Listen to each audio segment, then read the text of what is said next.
क्या आप अक्सर पैसों की दिक्कतों से परेशान रहते हो? क्या आपको कामयाबी ख्वाबों की बातें लगती है? अगर ऐसा है तो ये सोचने वाले आप अकेले नहीं हो। कॉलेज छोड़कर ह्यूमन रिसोर्स मैनेजर के तौर पर काम शुरू करते वक्त ऑथर जिम रोहन को भी ऐसा ही लगता था। 6 साल मेहनत करने के बावजूद वो एक ही सैलरी और एक ही पोजीशन पर फंसे रहे। अपने मेंटर अल शाफ से मिलने के बाद ऑथर के हालात बदल गए। उनकी गाइडेंस में उन्होंने मेहनत और डिसिप्लिन से कामयाब होने के असरदार तरीके सीखे। उन तरीकों को अप्लाई करने के बाद वो 31 साल की उम्र में करोड़पति बन गए थे। लोगों के लिए दौलत और कामयाबी के अलग अलग मायने हो सकते हैं, लेकिन इस बुक में दिए गए 7 तरीकों से चलकर आप कोई भी फाइनेंशियल गोल्स को अचीव कर सकते हो, चाहे आपको करोड़पति बनना हो या फिर कर्ज से आजादी चाहते हो। याद कीजिए, पिछली बार जब आपने कोई काम कंप्लीट किया था तो उसके बाद क्या हुआ? यकीनन किसी और काम ने उसकी जगह ले ली होगी। ये फ्रस्ट्रेटिंग लगता है, लेकिन ये एक अच्छी बात है। आप सिर्फ एक टारगेट नहीं रख सकते, क्योंकि उसे पूरा करने के बाद आपके पास कोई काम नहीं रहेगा और आप खो जाएंगे। चांद का सफर पूरा करके लौटने वाले अपोलो एस्ट्रोनॉट्स के बारे में सोचिए। अपना टारगेट अचीव करने के बाद ज्यादातर एस्ट्रोनॉट्स डिप्रेस्ड हो जाते हैं, क्योंकि उनके पास जिंदगी जीने का और कोई मकसद बचता ही नहीं।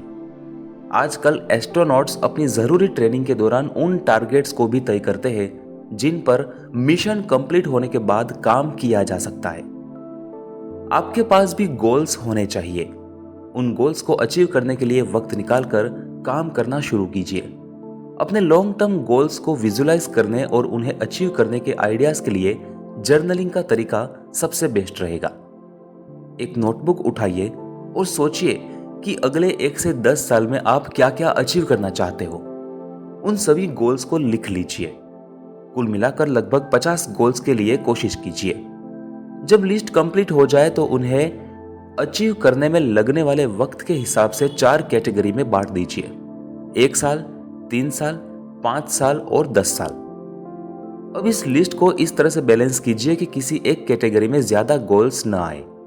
लंबी लिस्ट वाली कैटेगरी से कुछ काम हटाकर कम गोल्स वाली कैटेगरी में डाल दीजिए। फिर हर कैटेगरी से सबसे जरूरी 4 गोल्स को सर्कल कर लीजिए। अब कुल मिलाकर आपके पास 16 टारगेट्स होंगे। आखिर में हर गोल के बारे में एक पैराग्राफ लिखिए। पैराग्राफ के पहले आधे हिस्से में अपने गोल के बारे में लिखिए। जैसे कि अगर आपको कोई सामान खरीदना हो तो उसके मॉडल, कलर, कीमत या किसी दूसरी खासियत के बारे में लिखिए। अब दूसरे हिस्से में उस गोल के अपने लिस्ट में होने की वजह लिखिए। अगर आप कोई वाजिब वजह नहीं ढूंढ पा रहे हो तो हो सकता है कि आपके लिए वो गोल इतना जरूरी ना हो। उसे किसी दूसरे गोल से रिप्लेस कर लीजिए। अपनी लिस्ट सेट करने के बाद उसे दोबारा चेक कीजिए और डिसाइड कीजिए कि उनमें से क्या काम आपके लिए इंपॉर्टेंट है और क्या नहीं। सेल्फ लर्निंग जिंदगी में आगे बढ़ने और कामयाब होने का सबसे कारगर तरीका है। ज्यादातर फील्ड्स में बिना सालों की पढ़ाई और ट्रेनिंग के कामयाबी हासिल करने की उम्मीद नहीं रखी जा सकती। जैसे कि मेडिकल फील्ड, कोई भी शख्स सालों तक ह्यूमन हार्ट पढ़े बिना ट्रिपल बाईपास सर्जरी नहीं कर सकता, तो कोई भी बिना पढ़े दौलतमंद और कामयाब बनने की उम्मीद कैसे रख सकता है? अपनी वेल्थ बढ़ाना सीखने के लिए आपको किसी यूनिवर्सिटी जाने की जरूरत नहीं है, बल्कि ये आप सेल्फ लर्निंग से भी कर सकते हो। शुरू करने का पहला तरीका अपनी लाइफ से सीखना हो सकता है। दिन के आखिर में अपने लिए कुछ वक्त निकालिए और सोचिए कि पूरे दिन में आपने क्या क्या किया। हर काम डिटेल में याद करने की कोशिश कीजिए, खास तौर पर वो काम जो बहुत अच्छा या बहुत खराब हुआ। इससे आपको अंदाजा होगा कि क्या काम करना चाहिए और क्या नहीं, या फिर आप किस काम में सबसे ज्यादा अच्छे हो और किस काम में नहीं। दूसरा तरीका सेल्फ लर्निंग के जरिए किताबों, वीडियो और ऑडियो के सक्सेस की स्ट्रेटेजी से हो सकता है। खास तौर पर कामयाब लोगों की ऑटोबायोग्राफी और नेपोलियन हिल की थिंक एंड ग्रो रिच जैसी हाउ टू बुक्स। कामयाब लोगों के बारे में पढ़ते वक्त आपके बहुत सारे सवाल हो सकते हैं। क्यों ना ऐसे सवाल हम उनसे पूछें जिसके पास इसका बेहतर जवाब हो। इसका एक खास तरीका यह है कि जिसे भी आप कामयाब समझते हो उसे अपने घर पर डिनर पर इनवाइट कर लीजिए। हाँ, आपको उन पर खर्च करना होगा, लेकिन अगर आप उनके साथ बिताए वक्त का इफेक्टिवली इस्तेमाल करें और उनसे अपनी वेल्थ बढ़ाने की स्ट्रेटेजीज के बारे में पूछें, तो आपके खर्च किए गए पैसे बर्बाद नहीं होंगे। जितना ज्यादा वक्त आप कामयाब लोगों के आसपास गुजारे उतना बेहतर है। ऐसे लोगों का बिहेवियर ऑब्जर्व करने के लिए सेमिनार वगैरह में हिस्सा लेने की कोशिश कीजिए।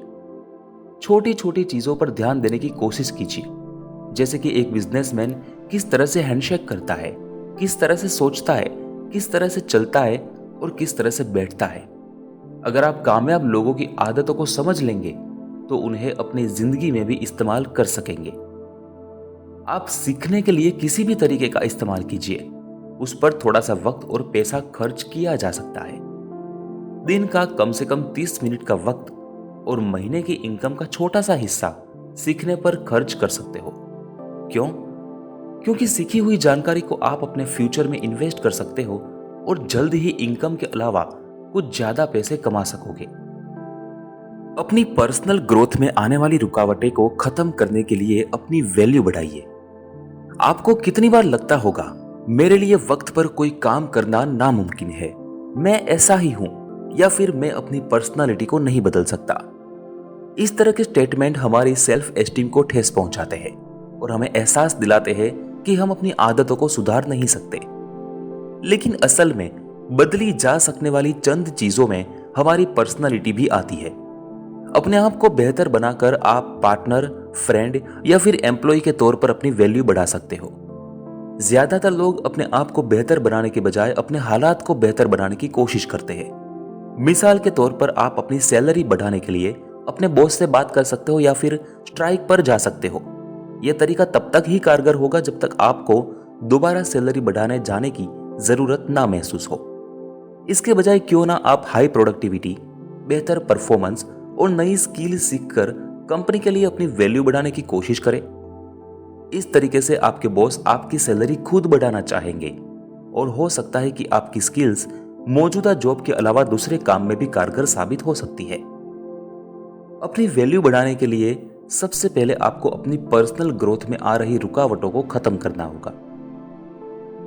काम को टाल देने की आपकी आदत आपकी ग्रोथ में सबसे बड़ी रुकावट है। आखिरकार सेल्फ इंप्रूवमेंट का मतलब है अपने लिए गोल को सेट करना और उन्हें अचीव करना। अपने काम में सबसे मुश्किल पहलू को आने वाले वक्त के लिए टाल देना बहुत आसान है, लेकिन काम को पूरा करने में की जा रही देरी आपके गोल को अचीव नहीं कर सकती। सेल्फ इंप्रूवमेंट की दूसरी रुकावटें गलतियों के लिए दूसरों को जिम्मेदार ठहराना और बहाने बनाना है। जब कुछ गलत हो जाए तो अपनी गलती मानने के बजाय दूसरों पर उंगली उठा देना बहुत आसान है, लेकिन ऐसा करके आप अपनी ग्रोथ को रोक रहे हो। आखिरकार अपनी नाकामी की वजह हम किसी और को समझते हैं तो उसे सुधारने की कोशिश ही हम नहीं करेंगे। अगर आप सेल्फ इंप्रूवमेंट पर काम कर रहे हो तो याद रखिए, एक वक्त पर एक छोटी सी कोशिश काफी है। जैसे कि आप पंक्चुअल होने की कोशिश कर रहे हो तो हर रोज अपने अलार्म क्लॉक को कुछ मिनट पहले सेट कर लीजिए, ताकि सुबह बिना जल्दबाजी किए आपके पास नाश्ता करने का वक्त बचेगा और भागम दौड़ी नहीं होगी। इस तरीके से धीरे धीरे आप वक्त के पाबंद हो जाएंगे। अपनी लाइफ में कुछ भी सुधारना चाहते हो तो उसकी शुरुआत एक छोटे से स्टेप से कीजिए। छोटी छोटी कामयाब कोशिश आपको और मेहनत करने के लिए एनकरेज करेगी। टैक्स के लिए अपना नजरिया बदलकर और 70-30 रूल अपनाकर आप ज्यादा खुशहाल बन सकते हो। टैक्स वर्ड सुनते ही ज्यादातर लोगों के मन में खौफनाक तस्वीरों का भूचाल सा आ जाता है। ढेर सारे फॉर्म्स, खर्चों का रिकॉर्ड और उनमें कटौती। इनकम का एक हिस्सा इसी में चला जाता है। सबसे बुरा, टैक्स देना नाइंसाफी लगता है। आप सोचते होंगे कि हम अपनी मेहनत की पूरी कमाई अपने पास क्यों नहीं रख सकते। अपने करियर के शुरुआत में ऑथर जिम रोहन के मन में भी यही सवाल था, लेकिन उनके मेंटर अल शाफ ने उन्हें खुशी से टैक्स देने के लिए कहा। क्यों? क्योंकि उन्होंने बताया कि पैसों की तरफ अपना नजरिया उतना ही मायने रखता है जितना कि उन्हें खर्च करना।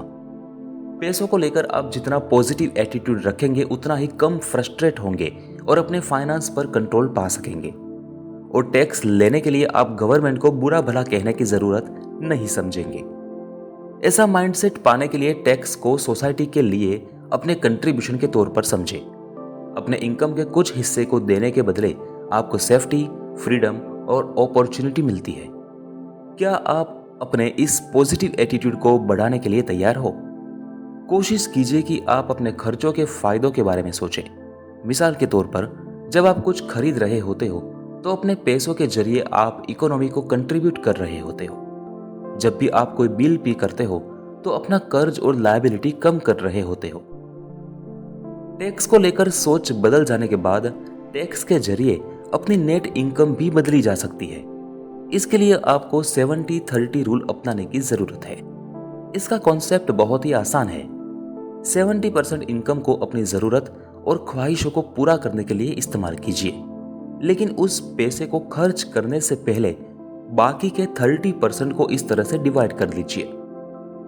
सबसे पहले 10% का इस्तेमाल जरूरतमंदों के लिए चैरिटी में करें। दूसरे 10% को सेव कर ले ताकि कुछ सालों बाद आपके पास कुछ पैसे हो। आखिर में बचे हुए 10% का इस्तेमाल इन्वेस्टमेंट के लिए करें। इन्वेस्टमेंट में कई ट्रेडिशनल तरीके हैं, जैसे कि प्रॉपर्टी में निवेश करना या स्टॉक्स में निवेश करना, लेकिन इसके अलावा कई नॉन ट्रेडिशनल तरीके भी हैं, जैसे कि अपनी किसी हॉबी को मोनेटाइज करना। 70-30 रूल और पॉजिटिव एटीट्यूड एडप्ट करने से आपको अपनी मेहनत की कमाई का टैक्स देने में अफसोस नहीं होगा। प्लानिंग करके अपने वक्त का सही इस्तेमाल करें। आप अपनी पर्सनल लाइफ और काम को बैलेंस करने के लिए क्या करते हो? क्या आप ड्रिफ्टर हो, जो शख्स अपने वक्त पर किसी भी तरह की पाबंदी नहीं चाहता और सिर्फ टेम्पररी जॉब की ख्वाहिश रखता है? या फिर वर्कोहोलिक हो, जिसका सारा वक्त ऑफिस के काम में चला जाता है? हो सकता है आप बीच में हो, वो इंसान जो 9 to 5 जॉब करता है और लेकिन ज्यादा टाइम डिमांड वाले प्रोजेक्ट लेने से कतराता है।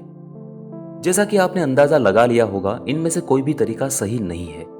आपको जरूरत से ज्यादा काम करने के साथ कामयाबी या फिर ढेर सारे फ्री वक्त के साथ एवरेज जिंदगी के बीच में किसी एक को चुनने की जरूरत नहीं है। हकीकत में आपको जिंदगी के हर पहलू के लिए वक्त निकालने की जरूरत है। मेहनत से काम, फैमिली के साथ वक्त गुजारना या फिर कुछ भी ना करने के लिए, इनमें से किसी भी चीज को जरूरत से ज्यादा वक्त देना आपकी जिंदगी को एक तरफा बना सकता है, जो लंबे वक्त तक नहीं चल सकता। कोई सेल्समैन अपना खुद का बिजनेस शुरू करने की सोचता है। वो अपना आइडिया जमीन पर उतारता है, लेकिन जल्द ही उसे एहसास होता है कि जितना वक्त उसने एक एम्प्लॉय के तौर पर नहीं गुजारा, उससे ज्यादा वक्त उसे सीईओ के तौर पर ऑफिस में बिताना पड़ रहा है। वो ऑफिस जल्दी आता है और सबसे आखिर में वापस जाता है, यहां तक कि चौकीदार के बाद। जल्द ही उसे एहसास होगा कि अपनी खुद की कंपनी चलाना बेकार है और वो अपनी पुरानी नौकरी में वापस आ जाएगा। ऑर्गेनाइज्ड होने और अपने शेड्यूल के हिसाब से काम करने के लिए सख्त डिसिप्लिन की जरूरत होती है, खास तौर पर तब जब आपको टाइम के हिसाब से काम करने की आदत ना हो। लेकिन अगर आप कोशिश करेंगे तो आपको एहसास होगा कि कोई एक काम को करने के लिए आपको दूसरे काम को कॉम्प्रोमाइज करने की जरूरत नहीं होगी। कोशिश कीजिए कि आप अपना वक्त अच्छे लोगों के साथ गुजारें। यह सच है कि हमारे ऊपर संगति का असर होता है, चाहे हम इस बात का एहसास करें या ना करें। अगर आप ऐसे लोगों के साथ वक्त गुजारते हैं जिन्हें पैसों की कदर नहीं है, तो हो सकता है कि आप भी फजूल खर्ची करना शुरू कर देंगे। अगर आपके दोस्त हर हफ्ते मैच देखने जाया करते हैं, तो ज्यादा चांसेस है कि आप भी उनके साथ जाना शुरू कर देंगे। यहां तक तो ठीक है, लेकिन आपके दोस्त गलत आदतों का शिकार हो तो नतीजतन आप भी उन आदतों को अपनी जिंदगी में एक्सेप्ट कर लेंगे। अगर आप झूठे और धोखेबाज लोगों के साथ रहते हो, तो हो सकता है कि आप उनकी इन हरकतों को नॉर्मल समझना शुरू कर देंगे। जब तक आपको उनकी गलतियों का एहसास होगा, आप भी वही काम करना शुरू कर चुके होंगे। ये मानना मुश्किल हो सकता है कि आपके दोस्त आप पर गलत असर डाल सकते हैं, लेकिन अगर आप अपने साथ ईमानदार हो तो आप ऐसे रिश्तों से डील कर सकते हो, इससे पहले कि इनसे आपको कोई नुकसान हो। अपने सबसे इंपॉर्टेंट रिश्तों के बारे में सोचना शुरू करें। अपने आप से कुछ जरूरी सवाल करें, जैसे कि किन लोगों के साथ अपना वक्त गुजारते हो, उन वक्त में आप क्या करते हो, क्या आपके लिए ये रिश्ते ठीक है। दोस्ती और रिश्तों का जिंदगी पर बहुत असर पड़ता है, इसलिए इसे नजरअंदाज न करें। अपने सवालों के जवाब मिलने के बाद अगर आपको रिश्तों में कुछ कमी का एहसास होता है, तो कुछ टफ डिसीजन लेने ही पड़ेंगे। अगर आपकी जिंदगी में भी ऐसे लोग हैं, तो इस प्रॉब्लम का हल करने का सबसे सही तरीका यही है कि आप उन लोगों से पूरी तरह से दूर जाना होगा। अगर ऐसा करना नामुमकिन लगता है तो ऐसे लोगों से मिलना जुलना कम कर दीजिए। साथ ही उन कैजुअल रिलेशनशिप को भी वक्त देना कम कर दीजिए जिनका आपकी जिंदगी में कोई खास कंट्रीब्यूशन नहीं है। हर शाम या हर वीकेंड पर दोस्तों के साथ बाहर घूमने जाना सिर्फ वक्त और पैसे की बर्बादी है। आप इन नेगेटिव रिलेशनशिप से बाहर जाए और पॉजिटिव रिलेशनशिप बनाने में कोशिश कीजिए। ऐसे लोगों के साथ वक्त गुजारना शुरू कीजिए जो डिसिप्लिन्ड है और अपने जिंदगी में कामयाब होना चाहते हैं। कोई भी जिसका माइंडसेट आपको पॉजिटिव फील कराता है। अपना सर्कल बढ़ाने के लिए कम्युनिटी में इन्वॉल्व होना शुरू कीजिए। कोई कमेटी ज्वाइन कीजिए। हो सकता है इस तरह से आपको शहर के सबसे इन्फ्लुएंशियल इंसान के साथ टेनिस खेलने का मौका मिल जाए। बिना पैसों के खुश सीखिए। हम अक्सर ऐसे सेलिब्रिटीज और बिजनेस मालिकों के बारे में सुनते हैं जो बेहद पैसा होने के बावजूद अपनी जिंदगी में दुखी है। इतना कामयाब होने के बावजूद ये कैसे मुमकिन है? हालांकि ऐसे लोगों ने अपनी जिंदगी में बहुत कुछ हासिल किया होता है, लेकिन उनके पास जो भी है उसमें खुश रहना उन्हें नहीं आता। जहां काफी लोग यकीन करते हैं कि पैसों से खुशियां नहीं खरीदी जा सकती, वहीं ऐसे लोग सोचते हैं कि उनके पास जितना पैसा होगा वो उतने ही कॉन्फिडेंट और काइंड बनेंगे। लेकिन हकीकत में पैसा ना तो आपका किरदार बदल सकता है और ना ही आपकी जिंदगी में सेटिस्फेक्शन ला सकता है। अगर आप अभी नाखुश और इनसिक्योर है तो दौलत हासिल कर लेने के बाद आपकी खामियां अचानक से गायब नहीं हो जाएगी। एक लम्हे के लिए सोचिए कि कोई शख्स सोशल गैदरिंग में बहुत ज्यादा ड्रिंक करता है। क्या उसकी ये ड्रिंक करने की आदत कामयाब होने या अमीर बनने के बाद खत्म हो जाएगी? बल्कि वो शराब में और ज्यादा पैसे खर्च करना शुरू कर देगा। लेकिन इसका एक दूसरा पहलू भी है। अगर आप आज अच्छी लाइफस्टाइल अपनाते हैं तो ये आपके साथ पूरी जिंदगी रहेगी और इसका आपके पैसों से कोई लेना देना नहीं है। तो कुल मिलाकर बात यह है कि पैसे और खुशियां कहीं से भी नहीं आ जाते। इन्हें पाने के लिए डिसिप्लिन और प्लानिंग की जरूरत होती है। हालांकि एक बार अपने गोल को अचीव करने के लिए आप मेहनत कर लेंगे तो इसका फल आपको पूरी जिंदगी मिलेगा।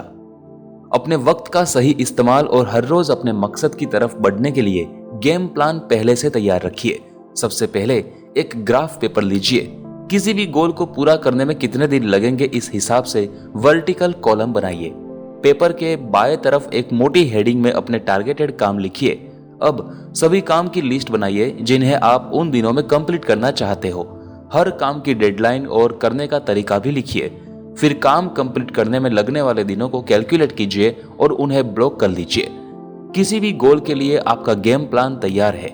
इस प्लान को फॉलो करना ही आपकी कामयाबी का रास्ता है।